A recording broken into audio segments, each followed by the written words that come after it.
हाय, मैं प्रभा आ गई हूँ आप लोगों के लिए एक और चैप्टर लेकर के। उससे पहले आप सब लोग कैसे हैं? आई होप आप लोग बहुत अच्छे होंगे। अपना पूरा ख्याल रखिए। बारिश का मौसम है, अच्छा है और समय भी मिल जाता है। तो चलिए शुरू करते हैं।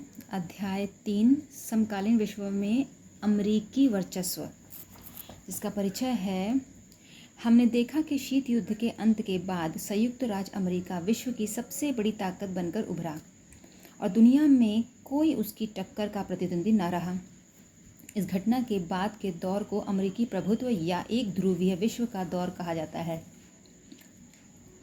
इस अध्याय में हम अमेरिकी प्रभुत्व की प्रकृति, विस्तार और सीमाओं को समझने की कोशिश करेंगे। पहले खाड़ी युद्ध से लेकर अमेरिकी अगुवाई में इराक पर हमले तक घटनाओं का एक सिलसिला है। एक ध्रुवीय विश्व के उभार की एक कथा की शुरुआत हम इस घटनाक्रम के जिक्र से करेंगे।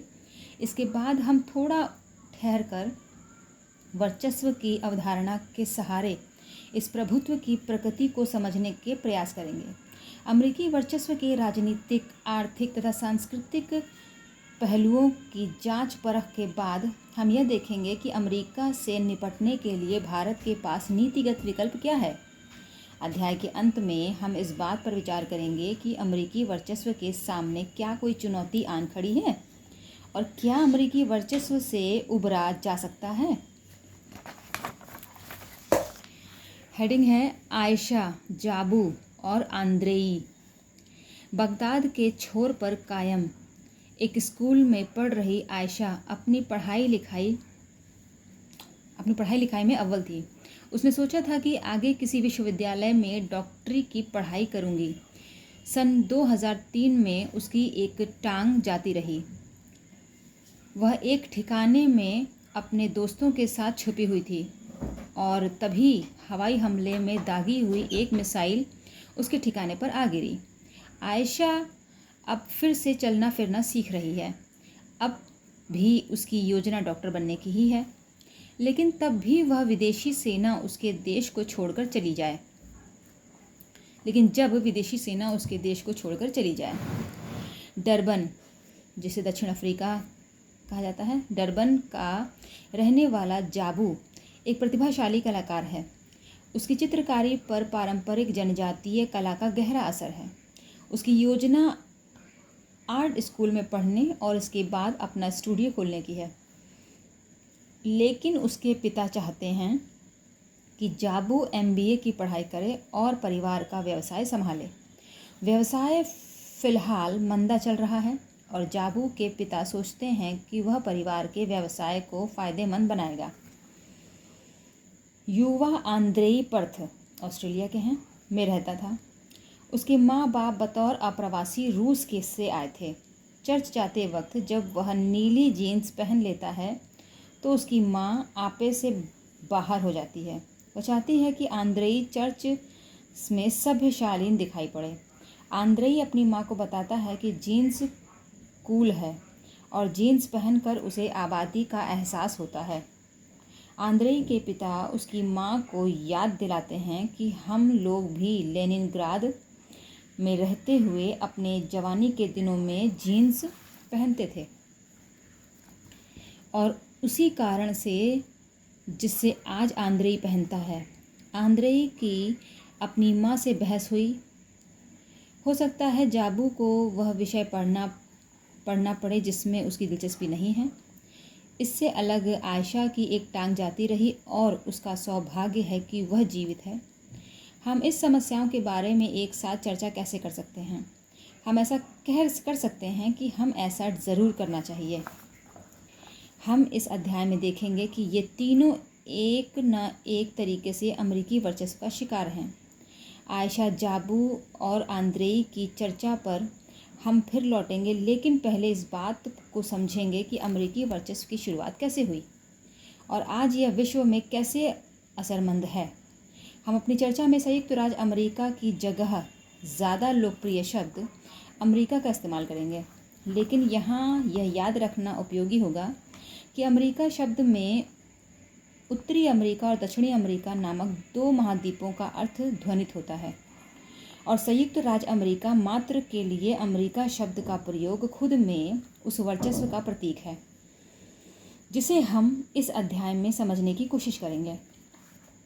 नई विश्व व्यवस्था की शुरुआत, ये हेडिंग है नई विश्व व्यवस्था की शुरुआत। सोवियत संघ के अचानक विघटन से हर कोई आश्चर्यचकित रह गया। 2 महाशक्तियों में अब एक का वजूद तक न था, जबकि दूसरा अपनी पूरी ताकत या कहें कि बढ़ी हुई ताकत के साथ कायम था। इस तरह जान पड़ता है कि अमेरिका के वर्चस्व की शुरुआत 1991 में हुई, जब एक ताकत के रूप में सोवियत संघ अंतर्राष्ट्रीय परिदृश्य से गायब हो गया। एक हद तक यह बात सही है, लेकिन हमें इसके साथ साथ 2 और बातों का ध्यान रखना होगा। पहली बात यह कि अमेरिकी वर्चस्व के कुछ पहलुओं का इतिहास 1991 तक सीमित नहीं है, बल्कि इससे कहीं पीछे दूसरे विश्व युद्ध की समाप्ति के समय 1945 तक जाता है। इस पहलू के बारे में हम इसी अध्याय में पढ़ेंगे। दूसरी बात, अमेरिका में 1991 से ही वर्चस्वकारी ताकत की तरह बर्ताव करना नहीं शुरू किया। दरअसल यह बात ही बहुत बाद में जाकर साफ हुई कि दुनिया वर्चस्व के दौर में जी रही है। आइए हम उस प्रक्रिया की चर्चा करें जिसने अमेरिका वर्चस्व की जड़ों को ज़्यादा गहरे तक जमा दिया। 1990 के अगस्त में इराक ने कुवैत पर हमला किया और बड़ी तेज़ी से उस पर कब्ज़ा जमा लिया। इराक को समझाने बुझाने की तमाम राजनयिक कोशिशें जब नाकाम रहीं तो संयुक्त राष्ट्र संघ ने कुवैत को मुक्त कराने के लिए बल प्रयोग की अनुमति दे दी। शीत युद्ध के दौरान ज़्यादातर मामलों में चुप्पी साध लेने वाले संयुक्त राष्ट्र संघ के लिहाज से यह एक नाटकीय फैसला था। अमेरिकी राष्ट्रपति जॉर्ज बुश ने इसे नई विश्व व्यवस्था की संज्ञा दी। 34 देशों की मिलीजुली और 1 मिनट सैनिकों की भारी भरकम फौज ने इराक के विरुद्ध मोर्चा खोला और उसे परास्त कर दिया। इसे प्रथम खाड़ी युद्ध कहा जाता है। संयुक्त राष्ट्र संघ के इस सैन्य अभियान को ऑपरेशन डेजर्ट स्टॉर्म कहा जाता है, जो एक हद तक अमेरिकी सैन्य अभियान ही था। एक अमेरिकी जनरल नॉर्मन शॉर्ज़कॉर्व इस सैन्य अभियान के प्रमुख थे और 34 देशों की इस मिलीजुली सेना ने 75% सैनिक अमेरिका के ही थे। हालांकि इराक के राष्ट्रपति सद्दाम हुसैन का ऐलान था कि यह 100 जंगों की एक जंग साबित होगा, लेकिन इराकी सेना जल्दी ही हार गई और उसे कुवैत से हटने पर मजबूर होना पड़ा। प्रथम खाड़ी युद्ध से यह बात जाहिर हो गई कि बाकी देश सैन्य क्षमता के मामले में अमेरिका से बहुत पीछे हैं और इस मामले में प्रौद्योगिकी की धरातल पर अमेरिका बहुत आगे निकल गया है। बड़े विज्ञापनी अंदाज में अमेरिका ने इस युद्ध में तथाकथित स्मार्ट बमों का प्रयोग किया। इसके चलते कुछ पर्यवेक्षकों ने इसे कंप्यूटर युद्ध की संज्ञा दी। इस युद्ध को टेलीविज़न पर व्यापक कवरेज हुई। यह एक वीडियो गेम वॉर में तब्दील हो गया। दुनिया भर में अलग अलग जगहों पर दर्शक अपनी बैठक में बड़े इत्मीनान से देख रहे थे कि इराक की सेना किस तरह धराशायी हो रही है। यह बात अविश्वसनीय जान पड़ती है, लेकिन अमेरिका ने इस युद्ध में मुनाफा कमाया। कई रिपोर्टों में कहा गया है कि अमेरिका ने जितनी रकम इस जंग पर खर्च की उससे कहीं ज़्यादा रकम उसने जर्मनी, जापान और सऊदी अरब जैसे देशों से मिली थी। क्लिंटन का दौर, हेडिंग है क्लिंटन का दौर। प्रथम खाड़ी युद्ध जीतने के बावजूद जॉर्ज बुश 1992 में डेमोक्रेटिक पार्टी के उम्मीदवार विलियम जेफरसन, जिन्हें विल भी कहते थे, क्लिंटन से राष्ट्रपति पद का चुनाव हार गए। क्लिंटन ने विदेश नीति की जगह घरेलू नीति को अपने चुनाव प्रचार का निशाना बनाया था। बिल क्लिंटन 1996 में दोबारा चुनाव जीते और इस तरह वे 8 सालों तक राष्ट्रपति पद पर रहे। क्लिंटन के दौर में ऐसा जान पड़ता था कि अमेरिका ने अपने को घरेलू मामलों तक सीमित कर लिया है और विश्व के मामलों में उसकी भरपूर संलग्नता नहीं रही। विदेश नीति के मामले में क्लिंटन सरकार ने सैन्य शक्ति और सुरक्षा जैसी कठोर राजनीति की जगह लोकतंत्र के बढ़ावे, जलवायु परिवर्तन तथा विश्व व्यापार जैसे नरम मुद्दों पर ध्यान केंद्रित किया। बहरहाल, क्लिंटन के दौर में भी अमेरिका जब तब फौजी ताकत के इस्तेमाल के लिए तैयार दिखा। इस तरह की एक बड़ी घटना 1999 में हुई। अपने प्रति कोसोवो में यूगोस्लाविया ने अल्बेनियाई लोगों के आंदोलन को कुचलने के लिए सैन्य कार्रवाई की। कोसोवो में अल्बेनियाई लोगों की बहुलता है। इसके जवाब में अमेरिकी नेतृत्व में नाटो के देशों ने यूगोस्लावियाई क्षेत्रों पर 2 महीने तक बमबारी की। स्लोबदान मिलोसेविच की सरकार गिर गई और कोसोवो पर नाटो की सेना काबिज हो गई।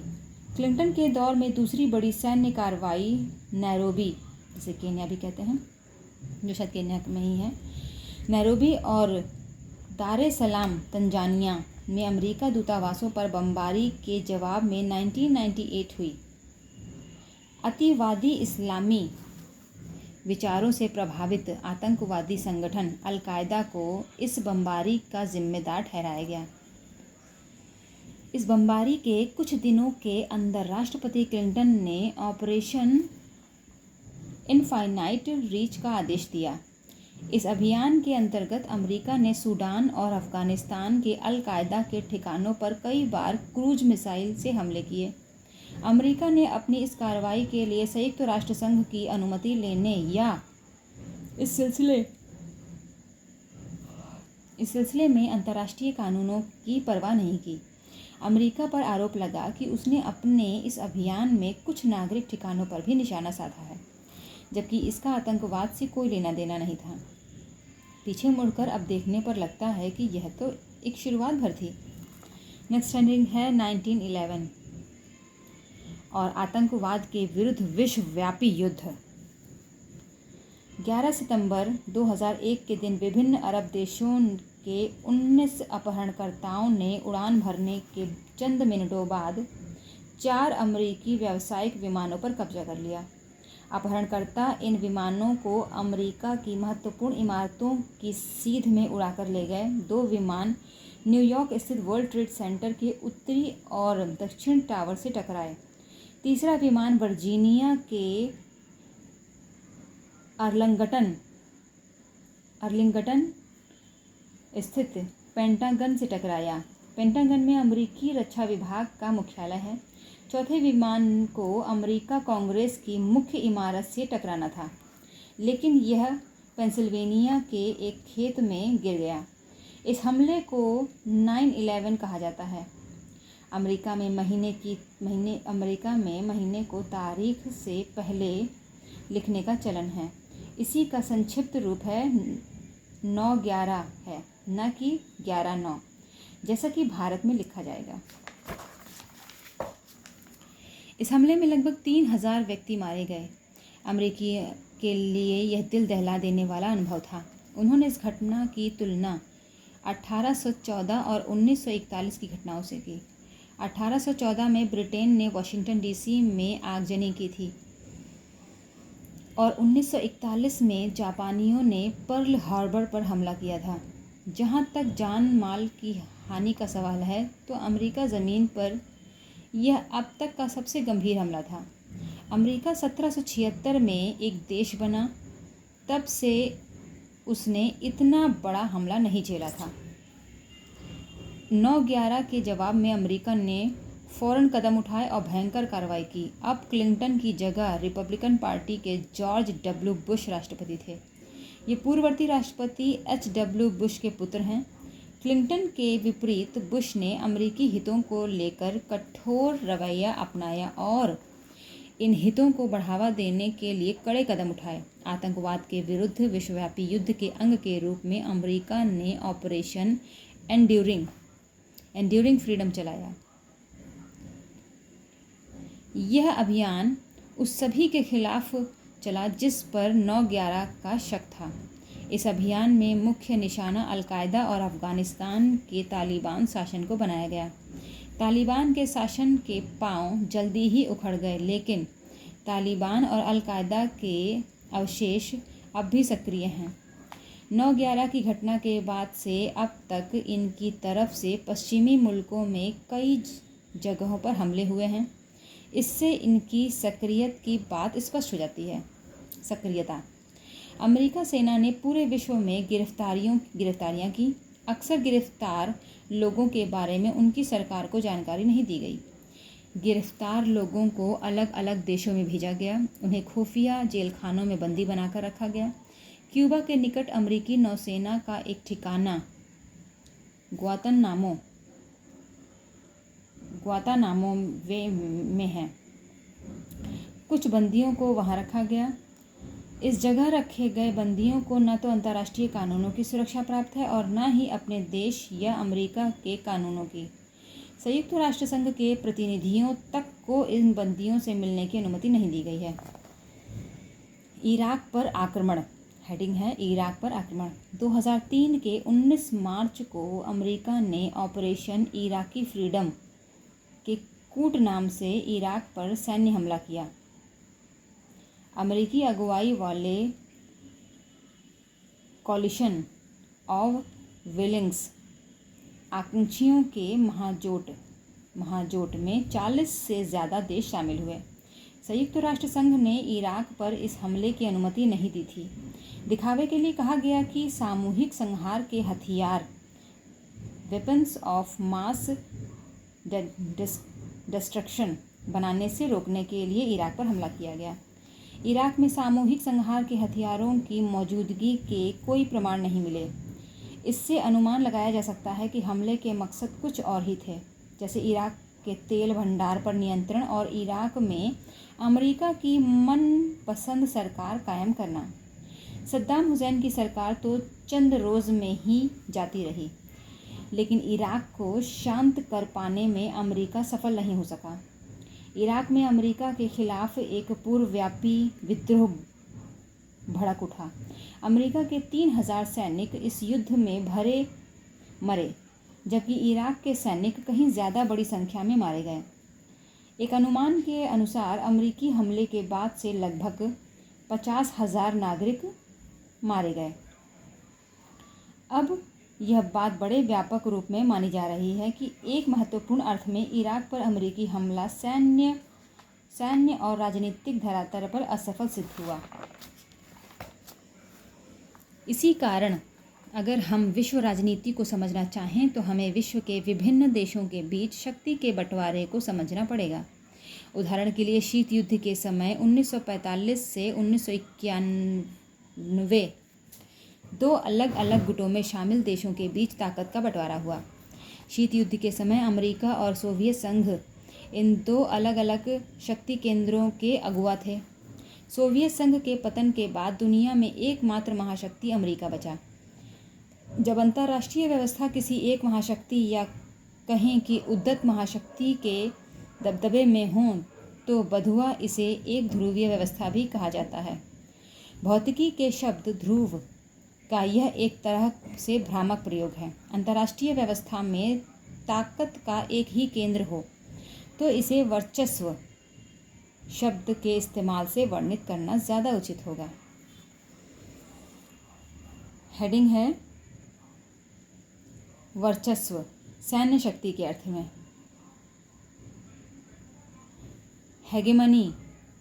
हेगेमनी शब्द की जड़ें प्राचीन यूनान से हैं। इस शब्द से किसी एक राज्य के नेतृत्व या प्रभुत्व का बोध होता है। मूलतः इस शब्द का प्रयोग प्राचीन यूनान के अन्य नगर राज्यों की तुलना में एथेंस की प्रबलता को इंगित करने के लिए किया जाता था। इस प्रकार हेगेमनी के पहले अर्थ का संबंध राज्यों के बीच सैन्य क्षमता की बुनावट और तौल से है। हेगेमनी से ध्वनित सैन्य प्राबल्य का अर्थ, यही अर्थ आज विश्व राजनीति में अमेरिका की हैसियत को बताने में इस्तेमाल होता है। क्या आपको आयशा की बात याद है? आयशा की याद है, जिसकी एक टांग अमेरिकी हमले में जाती रही। यही है वह सैन्य वर्चस्व जिसने उसकी आत्मा को तो नहीं लेकिन उसके शरीर को ज़रूर पंगु बना दिया। अमेरिका की मौजूदा ताकत की रीढ़ उसकी बढ़ी चढ़ी सैन्य शक्ति है। आज अमेरिका की सैन्य शक्ति अपने आप में अनूठी है और बाकी देशों की तुलना में बेजोड़। अनूठी इस अर्थ में कि आज अमेरिका अपनी सैन्य क्षमता के बूते पूरी दुनिया में कहीं भी निशाना साध सकता है। एकदम सही समझ में अचूक और घातक वार करने की क्षमता है उसके पास। अपनी सेना को युद्ध भूमि से अधिकतम दूरी पर सुरक्षित रखकर वह अपने दुश्मन को उसके घर में ही पंगु बना सकता है। अमेरिकी सैन्य शक्ति का यह अनूठापन अपनी जगह, लेकिन इससे भी ज़्यादा विश्वव्यापी तथ्य यह है कि आज कोई भी देश अमेरिकी सैन्य शक्ति की तुलना में उसके पासन के बराबर भी नहीं है। अमेरिका से नीचे के कुल 12 ताकतवर देश एक साथ मिलकर अपनी सैन्य क्षमता के लिए जितना खर्च करते हैं उससे कहीं ज़्यादा अपनी सैन्य क्षमता के लिए अकेले अमेरिका करता है। इसके अतिरिक्त पेंटागन अपनी बजट का एक बड़ा हिस्सा रक्षा अनुसंधान और विकास के मद में अर्थात प्रौद्योगिकी पर खर्च करता है। इस प्रकार अमेरिका के सैन्य प्रभुत्व का आधार सिर्फ उच्च सैन्य व्यय नहीं बल्कि उसकी गुणात्मक बढ़त भी है। अमेरिका जब सैन्य प्रौद्योगिकी के मामले में इतना आगे है कि किसी और देश के लिए इस मामले में उसकी बराबरी कर पाना संभव नहीं है। इसमें कोई शक नहीं कि इराक पर अमेरिकी हमले से अमेरिका की कुछ कमज़ोरियां उजागर हुई हैं। अमेरिका इराक की जनता को अपने नेतृत्व वाली गठबंधन सेना के आगे झुका पाने में सफल नहीं हुआ। बहरहाल अमेरिका की कमज़ोरी को पूरी तरह से समझने के लिए हमें इस ऐतिहासिक परिप्रेक्ष्य में देखना चाहिए। इतिहास इस बात का गवाह है कि साम्राज्यवादी शक्तियों ने सैन्य बल का प्रयोग महज 4 लक्ष्यों जीतने, अवरोध करने, दंड देने और कानून व्यवस्था बहाल रखने के लिए किया है। इराक के उदाहरण से प्रकट है कि अमेरिका की विश्व क्षमता विकट है। इसी तरह अवरुद्ध करने और दंड देने की भी उसकी क्षमता स्वतः सिद्ध है। अमेरिकी सैन्य क्षमता की कमज़ोरी सिर्फ एक बात से जाहिर हुई, वह अपने अधिकृत भूभाग में कानून व्यवस्था नहीं बहाल कर पाया। नेक्स्ट हेडिंग है वर्चस्व ढांचागत ताकत के अर्थ में। वर्चस्व का दूसरा अर्थ पहले अर्थ से बहुत अलग है। इसका रिश्ता वैश्विक अर्थव्यवस्था की एक खास समझ से है। इस समझ की बुनियाद है कि वैश्विक अर्थव्यवस्था में अपनी मर्जी चलाने वाला एक ऐसा देश ज़रूरी होता है जो अपने मतलब की चीज़ों को बनाए और बरकरार रखे। ऐसे देश के लिए ज़रूरी है कि उसके पास व्यवस्था कायम रखने के लिए कायदों को लागू करने की क्षमता और इच्छा हो। साथ ही ज़रूरी है कि वह वैश्विक व्यवस्था को हर हालत में बनाए रखे। दबदबे वाला देश ऐसा अपने फ़ायदे के लिए करता है, लेकिन अक्सर इसमें उसे कोई आपेक्षिक हानि उठानी पड़ती है। दूसरे प्रतियोगी देश वैश्विक अर्थव्यवस्था के खुलेपन का फ़ायदा उठाते हैं, जबकि इस खुलेपन को कायम रखने के लिए उन्हें कोई खर्च भी नहीं करना पड़ता। वर्चस्व के इस दूसरे अर्थ को ग्रहण करें तो उसकी झलक हमें विश्वव्यापी सार्वजनिक वस्तुओं और मुहैया कराने की अमेरिकी भूमिका में मिलती है। सार्वजनिक वस्तुओं से आशय ऐसी चीज़ों से है जिसका उपयोग कोई एक व्यक्ति करे तो दूसरे को उपलब्ध इसी वस्तु की मात्रा में कोई कमी नहीं आए। स्वच्छ वायु और सड़क सार्वजनिक वस्तु के उदाहरण हैं। वैश्विक अर्थव्यवस्था के संदर्भ में सार्वजनिक वस्तु का सबसे बढ़िया उदाहरण समुद्री व्यापार मार्ग सी लेन ऑफ कम्युनिकेशन स्लॉक्स है, जिनका इस्तेमाल व्यापारिक जहाज करते हैं। खुली वैश्विक अर्थव्यवस्था में मुक्त व्यापार समुद्री व्यापार मार्गों के खुलेपन के बिना संभव नहीं। दबदबे वाला देश अपनी नौसेना की ताकत से समुद्री व्यापार मार्गों पर जवाबदेही के नियम तय करता है और अंतर्राष्ट्रीय समुद्र में अबाध आवाजाही को सुनिश्चित करता है। दूसरे विश्व युद्ध के बाद ब्रिटिश नौसेना का जोर घट गया। अब यह भूमिका अमेरिकी नौसेना निभाती है, जिसकी उपस्थिति दुनिया के अलग सभी महासागरों में है। वैश्विक सार्वजनिक वस्तु का एक और उदाहरण है इंटरनेट। हालांकि आज इंटरनेट के जरिए वर्ल्ड वाइड वेब, जगत जोड़ता जाल, इसका हिंदी अनुवाद है, का आभासी संसार साकार हो गया है, दिखता है। लेकिन इसे यह नहीं भूलना चाहिए कि इंटरनेट अमेरिकी सैन्य अनुसंधान परियोजना का परिणाम है। यह परियोजना 1950 में शुरू हुई थी। आज भी इंटरनेट उपग्रहों के एक वैश्विक तंत्र पर निर्भर है और इनमें से अधिकांश उपग्रह अमेरिका के हैं। हम जानते हैं कि अमेरिका दुनिया के हर हिस्से, वैश्विक अर्थव्यवस्था के हर क्षेत्र तथा प्रौद्योगिकी के हर इलाके में मौजूद है। विश्व की अर्थव्यवस्था में अमेरिका की 21% की भागीदारी है। यदि विश्व के व्यापार में यूरोपीय संघ के अंदरूनी व्यापार को भी शामिल कर लें तो विश्व के कुल व्यापार में अमेरिका की लगभग 14% की हिस्सेदारी है। विश्व की अर्थव्यवस्था का एक भी क्षेत्र ऐसा नहीं है जिसमें कोई अमेरिकी कंपनी अग्रणी 3 कंपनियों में से एक नहीं हो। ध्यान रहे कि अमेरिका की आर्थिक प्रबलता उसकी ढांचागत ताकत यानी वैश्विक अर्थव्यवस्था को एक खास शक्ल में ढालने की ताकत से जुड़ी हुई है। दूसरे विश्व युद्ध के बाद ब्रेटन वुड प्रणाली कायम हुई थी। अमेरिका द्वारा कायम यह प्रणाली आज भी विश्व की अर्थव्यवस्था की बुनियादी संरचना का काम कर रही है। इस तरह हम विश्व बैंक, अंतर्राष्ट्रीय मुद्रा कोष और विश्व व्यापार संगठन को अमेरिकी वर्चस्व का परिणाम मान सकते हैं। अमेरिका की ढांचागत ताकत का एक मानक उदाहरण MBA, master of business administration की अकादमिक डिग्री है।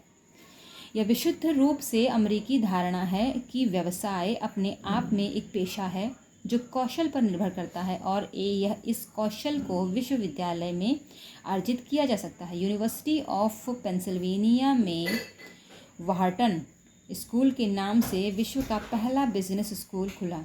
इसकी स्थापना सन 1881 में हुई। MBA की शुरुआत पाठ्यक्रम 1900 से आरंभ हुए। अमेरिका के बाहर MBA के किसी पाठ्यक्रम की शुरुआत सन 1950 में ही जाकर हो सकी। आज दुनिया में कोई देश ऐसा नहीं जिसमें MBA को एक प्रतिष्ठित अकादमिक डिग्री का दर्जा हासिल ना हो। इस बात से हमें अपने दक्षिण अफ्रीकी दोस्त जाबू की याद आती है। ढांचागत वर्चस्व को ध्यान में रखें तो यह बात स्पष्ट हो जाती है कि जाबू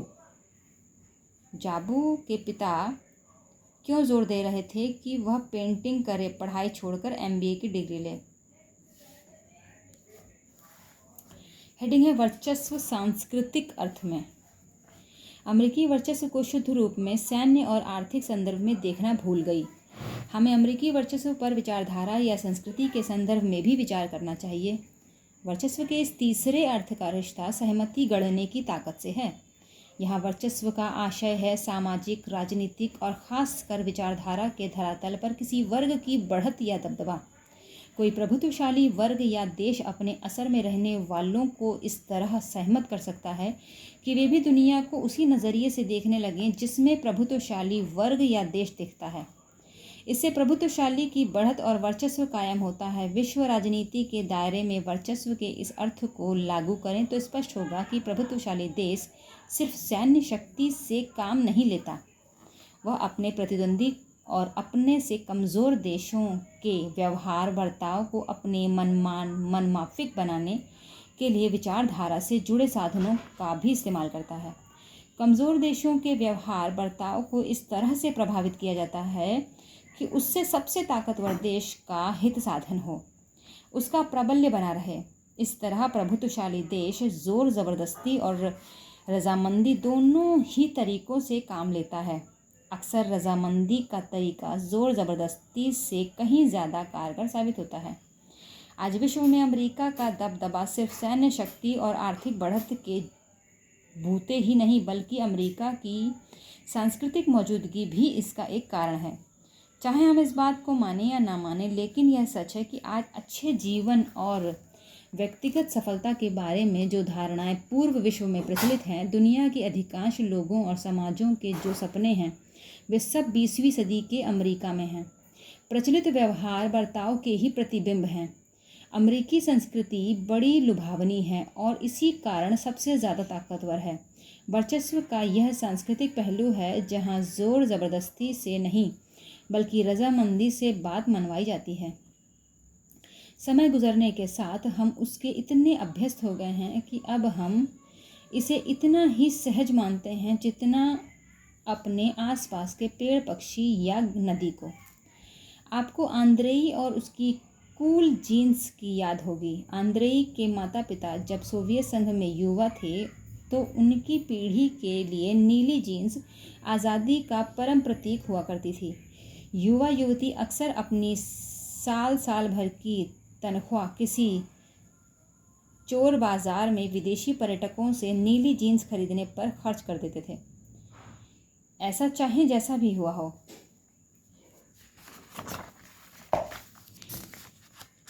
लेकिन सोवियत संघ की एक पूरी पीढ़ी के लिए नीली जीन्स अच्छे जीवन की आकांक्षाओं का प्रतीक बन गई थी। एक ऐसा अच्छा जीवन जो सोवियत संघ में उपलब्ध नहीं था। शीत युद्ध के दौरान अमेरिका को लगा कि सैन्य शक्ति के दायरे में सोवियत संघ को मात दे पाना मुश्किल है। अमेरिका ने ढांचागत ताकत और सांस्कृतिक प्रभुत्व के दायरे में सोवियत संघ से बाजी मारी। सोवियत संघ की केंद्रीकृत और नियोजित अर्थव्यवस्था उसके लिए अंदरूनी आर्थिक संगठन का एक वैकल्पिक मॉडल तो थी, लेकिन पूरे शीत युद्ध के दौरान विश्व की अर्थव्यवस्था पूंजीवादी तर्ज पर चली। अमेरिका ने सबसे बड़ी जीत सांस्कृतिक प्रभुत्व के दायरे में हासिल की। सोवियत संघ में नीले जीन्स के लिए दीवानगी इस बात को साफ साफ जाहिर करती है कि अमेरिका एक सांस्कृतिक उत्पाद के दम पर सोवियत संघ में 2 पीढ़ियों के बीच दूरियां पैदा करने में कामयाब रहा। नेक्स्ट हेडिंग है अमेरिकी शक्ति के रास्ते में अवरोध। इतिहास बताता है कि साम्राज्यों का पतन उनकी अंदरूनी कमजोरियों के कारण होता है। ठीक इसी तरह अमेरिकी वर्चस्व की सबसे बड़ी बाधा खुद उसके वर्चस्व के भीतर मौजूद है। अमेरिकी शक्ति की राह में 3 अवरोध हैं। 11 सितंबर 2001 की घटना के बाद के सालों में वे व्यवधान एक तरह के निष्क्रिय पड़ने लगे थे, लेकिन धीरे धीरे फिर प्रकट होने लगे। पहला व्यवधान स्वयं अमेरिका की संस्थागत बुनावट है। यहाँ शासन के 3 अंगों के बीच शक्ति का बंटवारा है और यही बुनावट कार्यपालिका द्वारा सैन्य शक्ति के बेलग्राम इस्तेमाल पर अंकुश लगाने का काम करती है। अमेरिका की ताकत के आड़े आने वाली दूसरी अड़चन भी अंदरूनी है। इस अड़चन के मूल में है अमेरिकी समाज जो अपनी प्रकृति में उन्मुक्त है। अमेरिका में जनसंचार के साधन समय समय पर वहाँ के जनमत को एक खास दिशा में मोड़ने के भले कोशिश करें, लेकिन अमेरिकी राजनीतिक संस्कृति में शासन के उद्देश्य और तरीके को लेकर गहरे संदेह का भाव भरा है। अमेरिका के विदेश सैन्य अभियानों पर अंकुश रखने में यह बात बड़ी कारण भूमिका निभाती है। बहरहाल अमेरिकी ताकत की राह में मौजूदा तीसरा व्यवधान सबसे बड़ा महत्वपूर्ण है। अंतर्राष्ट्रीय व्यवस्था में आज सिर्फ एक संगठन है जो संभवतया अमेरिकी ताकत पर लगाम कस सकता है और इस संगठन का नाम है नाटो, अर्थात उत्तर अटलांटिक ट्रीटी ऑर्गेनाइजेशन। स्पष्ट ही अमेरिका का बहुत बड़ा हित लोकतांत्रिक देशों के इस संगठन को कायम रखने में से भी जुड़ा है, क्योंकि इन देशों में बाजार मूलक अर्थव्यवस्थाएं चलती हैं। इसी कारण इस बात की संभावना बनती है कि नाटो में शामिल अमेरिका के साथी देश उसके वर्चस्व पर कुछ अंकुश लगा सकते हैं। नेक्स्ट हेडिंग है अमेरिका से भारत के संबंध। शीत युद्ध के वर्षों में भारत अमेरिकी युद्ध के विरुद्ध खड़ा था। इन सालों में भारत की करीबी दोस्ती सोवियत संघ से थी। सोवियत संघ के बिखरने के बाद भारत ने पाया कि लगातार कटुतापूर्ण होते अंतर्राष्ट्रीय माहौल में वह मित्र विहीन हो गया है। इसी अवधि में भारत ने अपनी अर्थव्यवस्था का उदारीकरण करने और उसे वैश्विक अर्थव्यवस्था से जोड़ने का भी फैसला किया। इस नीति और हाल के सालों में प्रभावशाली आर्थिक वृद्धि दर के कारण भारत अब अमेरिका समेत कई देशों के लिए आकर्षक आर्थिक सहयोगी बन गया। हमें इस बात को ध्यान में रखना चाहिए कि हाल के सालों में भारत अमेरिकी संबंधों के बीच 2 नई बातें उभरी। इन बातों का संबंध प्रौद्योगिकी और अमेरिका में बसे अनिवासी भारतीयों से है। दरअसल ये दोनों बातें आपस में जुड़ी हुई हैं। निम्नलिखित तथ्यों पर विचार कीजिए। पहला है, सॉफ्टवेयर के क्षेत्र में भारत के कुल निर्यात का 65% अमेरिका को जाता है। बोइंग के 35% तकनीकी कर्मचारी भारतीय मूल के हैं। 3 लाख भारतीय सिलिकॉन वैली में काम करते हैं। उच्च प्रौद्योगिकी क्षेत्र की 15% कंपनियों की शुरुआत अमेरिका में बसे भारतीयों ने की है। यह अमेरिका के विश्वव्यापी वर्चस्व का दौर है और बाकी देशों की तरह भारत को भी फैसला करना होगा कि अमेरिका के साथ वह किस तरह के संबंध रखना चाहता है। यह तय कर पाना कोई आसान काम नहीं है। भारत में 3 संभावित रणनीतियों पर बहस चल रही है। पहला, भारत के जो विद्वान अंतर्राष्ट्रीय राजनीति को सैन्य शक्ति के संदर्भ में देखते समझते हैं, वे भारत और अमेरिका की बढ़ती हुई नज़दीकी से भयभीत हैं। ऐसे विद्वान यही चाहेंगे कि भारत वाशिंगटन से अपना अलगाव बनाए रखे और अपना ध्यान अपनी राष्ट्रीय शक्ति को बढ़ाने पर लगाए। दूसरा, कुछ विद्वान मानते हैं कि भारत और अमेरिका के हितों में हेल मेल लगातार बढ़ा रहे। यह भारत के लिए ऐतिहासिक अवसर है कि ये विद्वान एक ऐसी रणनीति अपनाने की तरफदारी करते हैं जिससे भारत अमेरिकी वर्चस्व का फ़ायदा उठाए। वे चाहते हैं कि दोनों के आपसी हितों का मेल हो और भारत अपने लिए सबसे बढ़िया विकल्प ढूंढ सके।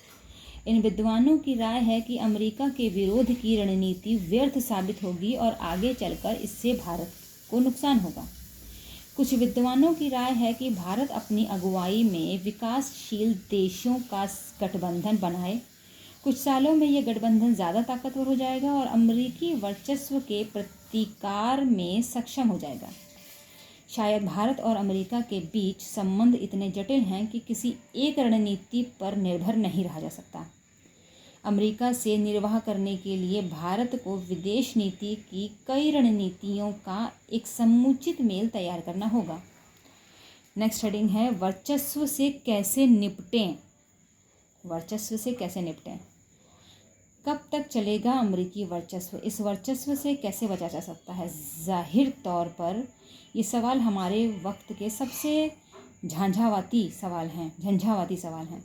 इतिहास में हमें इन सवालों के जवाब के कुछ सुराग मिलते हैं, लेकिन बात यहाँ इतिहास की नहीं, वर्तमान और भविष्य की हो रही है। अंतर्राष्ट्रीय राजनीति के ऐसी चीज़ें गिनी चुनी ही हैं जो किसी देश की सैन्य शक्ति पर लगाम कस सकते हैं। हर देश में सरकार होती है, लेकिन विश्व सरकार जैसी कोई चीज़ नहीं होती।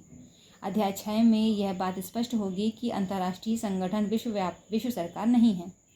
अंतर्राष्ट्रीय राजनीति दरअसल सरकार विहीन राजनीति है।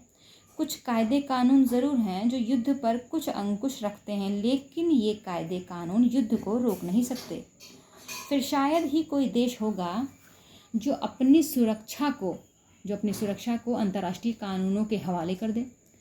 तो क्या इन बातों से यह समझा जाए कि ना तो वर्चस्व से कोई छुटकारा है और ना ही युद्ध से?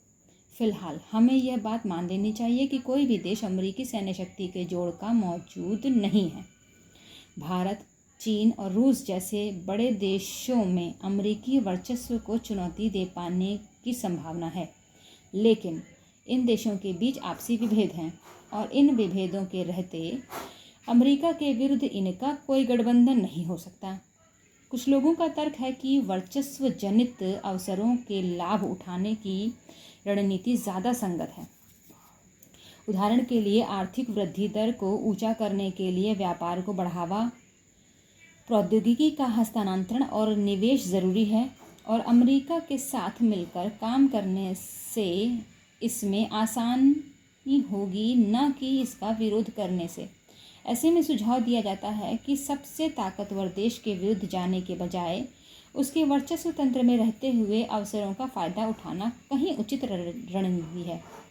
इसे बैंडवैगन अथवा जैसी बहे बयार पीठ तैसी कर कीजिए की रणनीति कहते हैं। देशों के सामने एक विकल्प यह है कि वे अपने को छुपा लें। इसका अर्थ होता है दबदबे वाले देश से यथासंभव दूर दूर रहना। इस व्यवहार के कई उदाहरण हैं। चीन, रूस और यूरोपीय संघ सभी एक ना एक तरीके से अपने को अमेरिकी निगाह में चढ़ने से बचा रहे हैं। इस तरह से अमेरिका के किसी बेवजह या बेपनाह क्रोध की चपेट में आने से ये देश अपने को बचाते हैं। बहरहाल बढ़े या मंझले दर्जे के ताकतवर देशों के लिए यह रणनीति ज़्यादा दिनों तक काम नहीं आने वाली। छोटे देशों के लिए यह संगत है कि आकर्षक रणनीति हो सकती है, लेकिन यह कल्पना से परे है।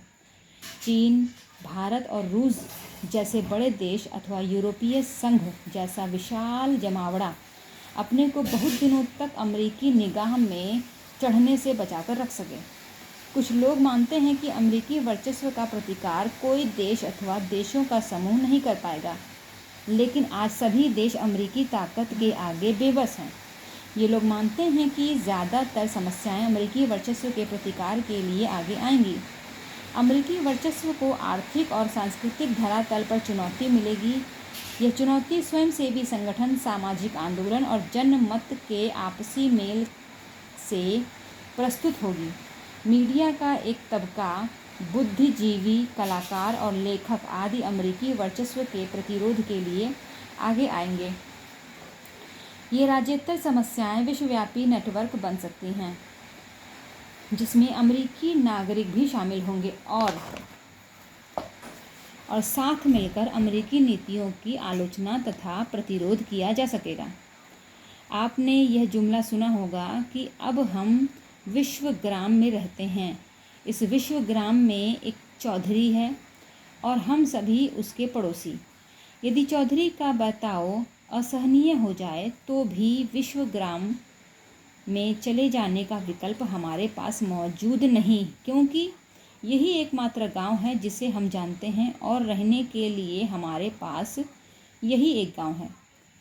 ऐसे में प्रतिरोध ही एकमात्र विकल्प बचता है। इतिहास हमें वर्चस्व के बारे में क्या सिखाता है? चलिए जानते हैं कि क्या सिखाता है आखिरकार इतिहास हमें। शक्ति संतुलन के तर्क को देखते हुए वर्चस्व की स्थिति अंतर्राष्ट्रीय मामलों में एक असामान्य परिघटना है। इसका कारण बड़ा सीधा साधा है। विश्व सरकार जैसी कोई चीज़ नहीं होती और ऐसे में हर देश को अपनी सुरक्षा सुनिश्चित करनी होती है। कभी कभी अत्यंत विपरीत परिस्थितियों में उसे यह भी सुनिश्चित करना होता है कि कम से कम उसका वजूद बचा रहे। इस कारण अंतर्राष्ट्रीय राजनीतिक व्यवस्था में विभिन्न देश शक्ति संतुलन को लेकर बड़े सतर्क होते हैं और आमतौर पर वे किसी एक देश को इतना ताकतवर नहीं बनने देते कि वह बाकी देशों के लिए भयंकर खतरा बन जाए। ऊपर जिस शक्ति संतुलन की बात कही गई है उसे इतिहास से भी पुष्ट किया जा सकता है। चलन के मुताबिक हम 1648 को यह साल स्वीकार करते हैं कि जब संप्रभु राज्य विश्व राजनीति के प्रमुख किरदार बने। इसके बाद से 350 साल गुजर चुके हैं। इस दौरान सिर्फ 2 अवसर आए जब किसी एक देश ने अंतर्राष्ट्रीय फलक पर वही प्रबलता प्राप्त की जो आज अमेरिका को हासिल है। यूरोप की राजनीति के संदर्भ में 1660 से 1713 तक फ्रांस का दबदबा था और यह वर्चस्व का पहला उदाहरण है। ब्रिटेन का वर्चस्व और समुद्री व्यापार के बूते कायम हुआ उसका साम्राज्य 1860 से 1910 तक बना रहा। यह वर्चस्व का दूसरा उदाहरण है।